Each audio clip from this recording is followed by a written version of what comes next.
سمجھ رہے ہیں ہم نے کہا کہ ہم نے سنا اور مانا، جبکہ ہم تو کہہ رہے ہیں کہ ہم نے سنا اور ہم نے نافرمانی کی۔ واسمع غیر مسمع، اور وہ کہتے ہیں کہ سنو اور تمہیں سنوایا نہ جائے۔ یہ بھی ایک انداز تھا ان کا اپنے آپ کو خوش کرنے کا اور مسلمانوں کی تضحیق کا۔ وراعنا لیم بألسنتہم، اور راعنا کو زبان سے ادا کرتے ہیں موڑ کر، لوچ دے کر، اسے بھی راعینا پڑھ دیتے ہیں جیسے ہم نے سورہ بقرہ میں پڑھا ہے۔ یہ سارا ان کے خبث باطن تھا، شرارت تھی، جس کو قرآن مجید نے بے نقاب کیا۔ وطعنا فی الدین، اور یہ سب کچھ کرتے ہیں دین میں طعنہ زنی کی نیت سے۔ ولو انہم قالوا سمعنا واطعنا، اگر اس کے بجائے وہ کہتے سمعنا واطعنا واسمع وانظرنا، اور کہتے اسمع سنو اور ہم پر نظر کرو، لکان خیرا لہم، تو یہ چیزیں ان کے حق میں بہتر تھیں۔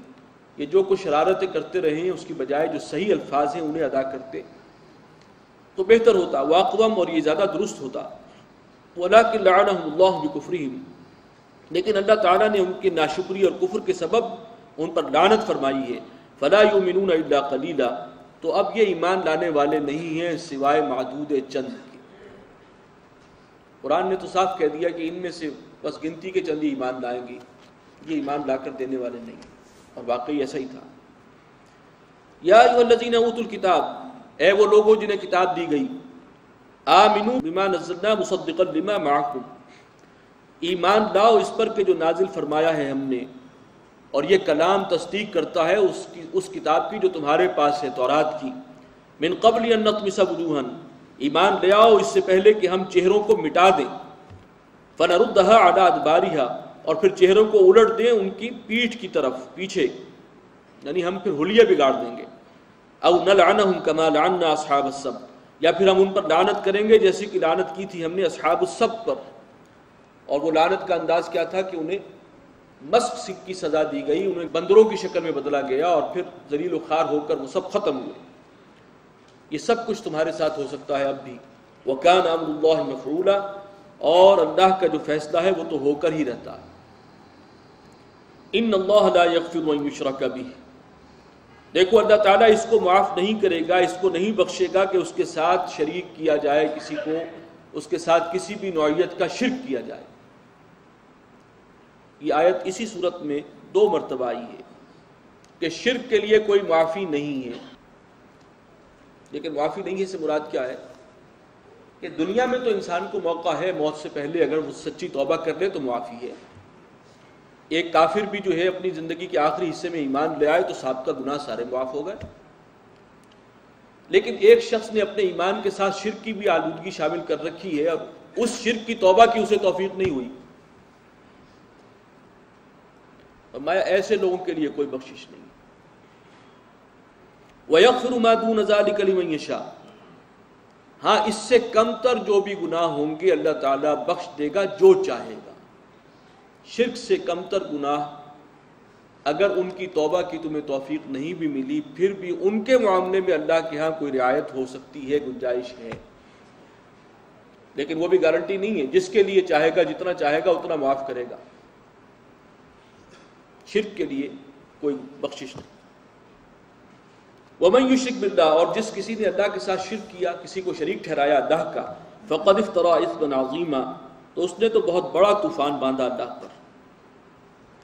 أَلَمْ تَرَ إِلَى الَّذِينَ يُزَكُّونَ أَنفُسَهُمْ، کیا تم نے نہیں دیکھا ان لوگوں کو جو اپنے آپ کو بڑا پاکیزہ اور پارسا قرار دیتے ہیں، مزکہ بنتے ہیں، بڑے پاک باز بنتے ہیں۔ بَلِ اللَّهُ يُزَكِّي مَن يَشَاءُ، اس میں بھی اس وقت کے علماء یہود کی طرف اشارہ تھا جو انہیں اپنے علم پہ بڑا ناز تھا اور سمجھتے تھے کہ شریعت ہمارے پاس ہے۔ فرمایا کہ اصل بات یہ ہے کہ اللہ تعالیٰ ہی تزکیہ فرماتا ہے جس کا چاہتا ہے۔ وَلَا يُظْلَمُونَ فَتِيلًا، اور ان پر ظلم نہیں کیا جائے گا بال برابر۔ انظر کیف یفترون علی اللہ الکذب، ذرا دیکھو وہ کیسے اللہ پر جھوٹ باندھتے ہیں، افتراء کرتے ہیں اللہ پر۔ وَکَفَىٰ بِهِ إِثْمًا مُبِينًا، اور صریح گناہ ہونے کے لیے یہی بات کافی ہے۔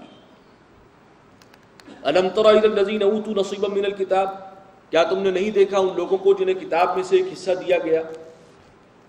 يُؤْمِنُونَ بِالْجِبْتِ وَالطَّاغُوتِ، انہیں کتاب دی گئی، وہ اہل کتاب ہیں، اور حال ان کا یہ ہے کہ وہ بتوں کو اور شیاطین کو مانتے ہیں۔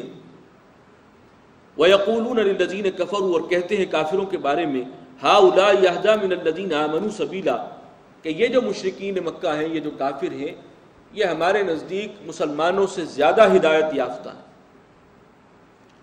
یہ اصل میں کچھ یہود کا ایک وفد گیا تھا مکہ،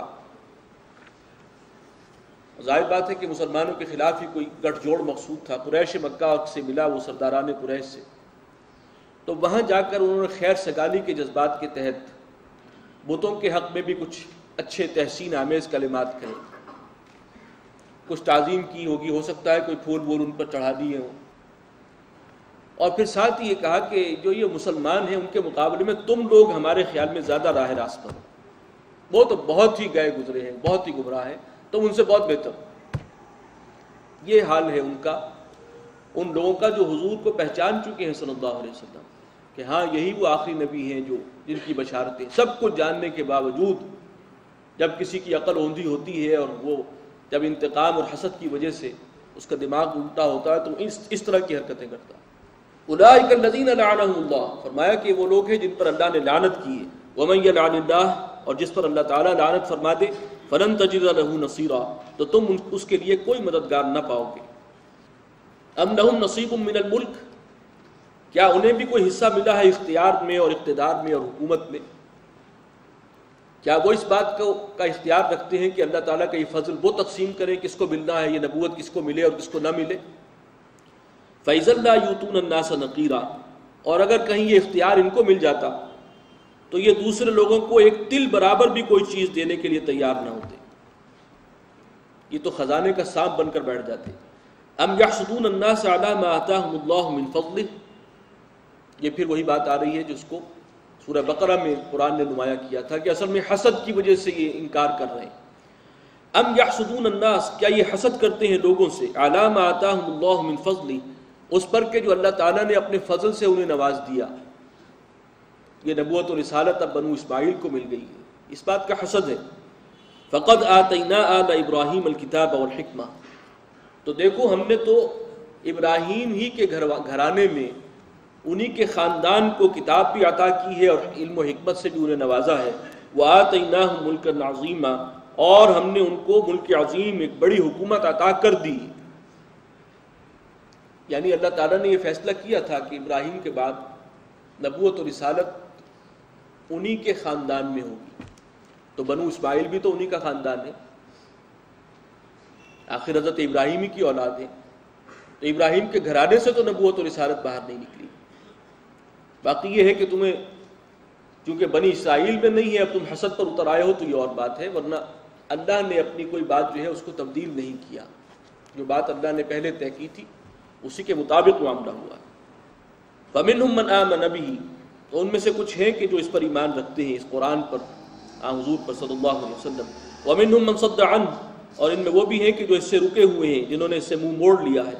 وَكَفَى بِجَهَنَّمَ سَعِيرًا، اور جہنم کافی ہے ان کے لیے، جو بھڑکتی ہوئی آگ ہے، وہی ان کا اصل میں شافی اور کافی علاج ہے۔ ان الذین کفروا بآیاتنا، بے شک وہ لوگ جنہوں نے کفر کیا، انکار کیا ہماری آیات کا، سوف نصلیہم نارا، ہم عنقریب انہیں جہنم میں جھونک دیں گے۔ کلما نضجت جلودہم، جب کبھی بھی ان کی کھالیں جھلس جائیں گی، جل جائیں گی بالکل، بدلناہم جلودا غیرہا، ہم تبدیل کر دیں گے انہیں اور کھالوں سے، کھالیں تبدیل کر دیں گے، لیذوقوا العذاب، تاکہ وہ چکھتے رہیں آگ کی سوزش اور جلن۔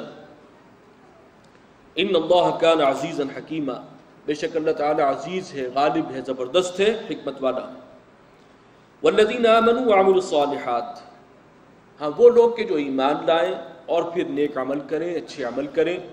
سندخلہم جنات تجری من تحتها الانہار، ان کو ہم داخل کریں گے ان باغات میں جن کے دامن میں ندیاں جاری ہوں گی۔ خالدین فیہا ابدا، وہ رہیں گے اس میں ہمیشہ ہمیش۔ لہم فیہا ازواج مطہرۃ، ان کے لیے وہاں جنتوں میں پاک باز بیویاں ہوں گی۔ وندخلہم ظلا ظلیلا، اور ہم داخل کریں گے انہیں بڑی گھنی چھاؤں۔ اللہم ربنا اجعلنا منہم۔ ان اللہ یأمرکم ان تؤدوا الامانات الی اہلہا، اللہ تعالیٰ تمہیں حکم دیتا ہے کہ تم امانتیں پہنچا دو ان کے اہل تک۔ یہ ایک بڑی جامع ہدایت ہے اس لیے کہ امانت کا لفظ جو ہے اس میں بڑی وسعت ہے.